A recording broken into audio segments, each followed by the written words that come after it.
এবং সমস্ত কিসিমে এলেন কুতিতুল ইলমিনাল আওয়ালিল আখির সৃষ্টির প্রথম থেকে সৃষ্টির শেষ পর্যন্ত যত কিসিমের এলেন সমস্ত কিছু আল্লাহ পাক শিক্ষা দেন। আপনি সব জানেন এলমে জাহির এলমে বাতিন, তারপরে হুকুম পালন করা তো বলবো কালা সাদুল কালামা আলেমে বাতিনি। হে ইয়া রাসূলুল্লাহ, আপনি আমাকে যে প্রশ্ন করলেন এই প্রশ্নটা আমি আল্লাহ যে কলম দ্বারা লেখেন সেই কলমকে করেছেন। আলেমে বাতিন, এলমে বাতিন কি? তরিকতের এলেমটা কি? মারিফাতের এলেমটা কি? এলমে বাতিন মানে গুপ্ত এলেম। এই গুপ্ত এলেমটা কি? তখন কলম বলতেছে যে কালা সালতু রাব্বা সাল্লাল্লাহু আলাইহি বাতিনি মা হুয়া। কলম বলে যে হে মিকাইল ফেরেশতা, তুমি আমাকে যে প্রশ্ন করলে এই প্রশ্নটা আমি আল্লাহকে করেছিলাম। আলাইহি বাতিনি। তখন আল্লাহ পাক বললেন কালা রাব্বা, আল্লাহ পাক তো বলবেন না আমি আমাদের কাছে তাহলে আল্লাহ পাক বলতেছেন কাল্লাহু তাআলা আলিমুল বাতিন সেতু মিন সিদা ফায়তা আল খালকি আওদাতু ইনদা খাসরাতে বাতিন। আল্লাহ পাক বললেন যে ইলমে বাতিন এমন একটা ইলম যে ইলমটা আমি আমার সৃষ্টি জীবের নিকট থেকে গোপন করে রাখি, কিন্তু আমার সৃষ্টির ভিতরে আমার যারা খাসুল খাস ওলি তাদের নিকটে আমি ওই গুপ্ত ইলমটা প্রকাশ করে দিই। সুবহানাল্লাহ। আল্লাহু ইল্লাল ইলম। কোরআন আল্লাহ পাক বলে যে আমি খাজা খেজুরকে সেই ইলমটা শিক্ষা দান করেছি। শুধু খাজা খেজুর কেন, যত জামাত বেলায়েতের যুগে যত মুজাদ্দিদগণ গাউস কুতুব আল্লাহ পাক সকলকে এই ইলমে গায়ব শিক্ষা দান করেছেন। সুবহানাল্লাহ। বা করেন যারা উলুল পয়গম্বর রাসূল তাদেরকে শিক্ষা দান করেছেন। খাজা খেজুরকে ইলমে বাতিন শিক্ষা দান করেছেন, কোরআনের ভিতরে উঠে গেছে। মুসা নবী তিনি জলিল কদর পয়গম্বর, তার উপরে সর্বপ্রথম আসমানি কিতাব যেটা কেতাব আকারে বড় কেতাব হিসাবে আসলো, ছয় পাতা আগে ছোট ছোট কেতাব, কয়েক পাতার কেতাব পকেটে রাখা যায়, কয়েক পাতার কেতাব তাকে বলা হয় ছয় পাতা। 106 পাতা, 104টি আসমানি কেতাব বলা হয়, কিন্তু 106 পাতার কেতাব ওগুলো তো ছোট ছোট কয়েক পাতার কেতাব, কিন্তু বড় বড় কেতাব 4টা। তার ভিতরে সর্বপ্রথম যে কেতাবটা নাযিল হলো সেটা হচ্ছে তাওরাত, মুসা আলাইহিস সালামের। তারপরে নাযিল হলো জুবুর, হযরত দাউদ আলাইহিস সালাম। তারপরে নাযিল হলো ইনজিল, খ্রিস্টানরা বলে বাইবেল।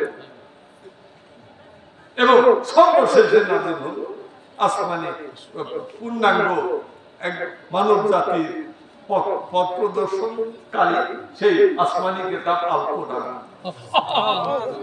যার উপরে আর কোনো তুলনা নাই। সমস্ত বিশ্ব জ্ঞানী গুণী যারা অন্য ধর্মের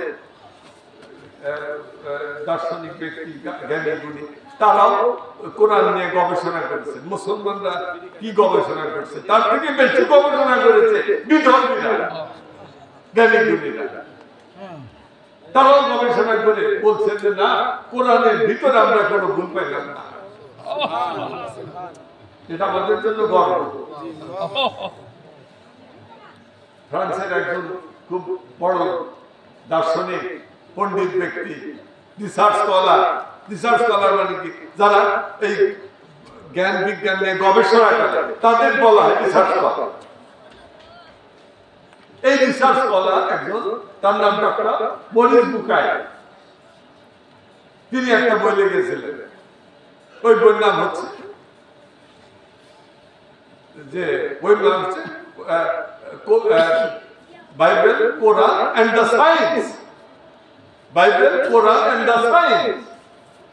বাইবেল, কোরআন এবং সায়েন্স, এই তিনটাকে নিয়ে গবেষণা করেছেন তিনি। বাইবেল থেকে যে সব কথা ওগুলো তিনি গবেষণা করে বিজ্ঞানের সঙ্গে মিলাইছেন যে ঠিক আছে নাকি দেখি। তাদের তো খ্রিস্টান, তাদের নিজেদের ধর্মগ্রন্থ বাইবেল, ওই বাইবেল তো তারা পড়ছে। কোরআন শিক্ষার জন্য সে দেখলো যে কোরআন আমি এখন শিখবো, আমি তো ফ্রান্সের লোক, ফ্রান্স ভাষায় কথা বলি, আমি তো আরবি জানি না। আরবি জানার জন্য 6 বছর সে আরবি ভাষা শিখলো। আরবিতে কোরআন বুঝবে যে কোরআন আল্লাহ কি বলছে। ইংরেজি ট্রান্সলেশনে তো ভুল থাকতে পারে, সরাসরি তো নাও আসতে পারে না, শুধু নিজেই পড়লো আরবি ভাষা। 6 বছর পরে আরবি ভাষায় পণ্ডিত হয়ে কোরআন যখন পড়ে দেখলো এবং কোরআনের বাণীগুলোর সাথে বিজ্ঞানের মিল সাধন করে দেখে গবেষণা করলো। গবেষণা করে সর্বশেষে ওই বই the Bible, Quran and the science, তার যে সমাপনীতে কনক্লুশনে তিনি তার বক্তব্যটা যে লিখছিলেন সেটা জগৎ বিখ্যাত হয়ে আছে। কি লিখেছেন তিনি? লিখেছেন, there are monumental errors are to be found in Bible. I could not find a single error in the Quran. Whereas monumental error I could find in Bible, but I could not find a single error in the Quran. যদিও আমি বাইবেলের ভিতরে বিজ্ঞানের সাথে তুলনা করি, monumental error, monumental মানে কি, পর্বত পরিমাণ ভুল দেখছি। যদি আমার ধর্মগ্রন্থ তাতে কি আছে? আমি তো গবেষণা করতেছি, আমাকে তো সত্য কথা বলতে হবে। What is monumental error are to be found in Bible? I could not find a single error in the Quran. কোরআনের ভিতরে আমি একটা সিঙ্গল এরর, একটা একক ভুল খুঁজে পাই। এই যে আল্লাহ পাকের কুদরতি গ্রন্থ আল-কোরআন, তার ভিতরে কোনো ভুল নাই।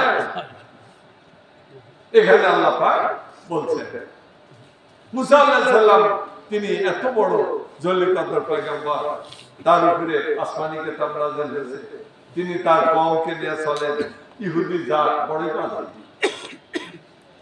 মুসলমানদেরকে ফিলিস্তিনে কিভাবে মারে, গুলি করে ছোট ছোট বাচ্চাদেরকে মারে।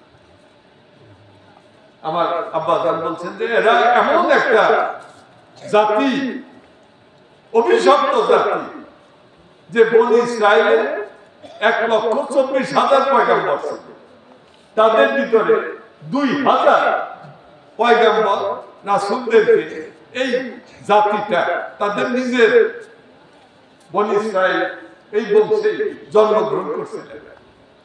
1,24,000 পয়গম্বর, এর ভিতরে 2,000 পয়গম্বর রাসূল নবীদেরকে ওরা নিজেরাই হত্যা করেছিল। 2,000 পয়গম্বর রাসূলকে এরা হত্যা করেছে। এই জাত ইহুদি। মুসা আলাইহিস সালাম ভয়ে থরথর করে কাঁপতে না করে দেখে কিসের ফেরাউনের দেখে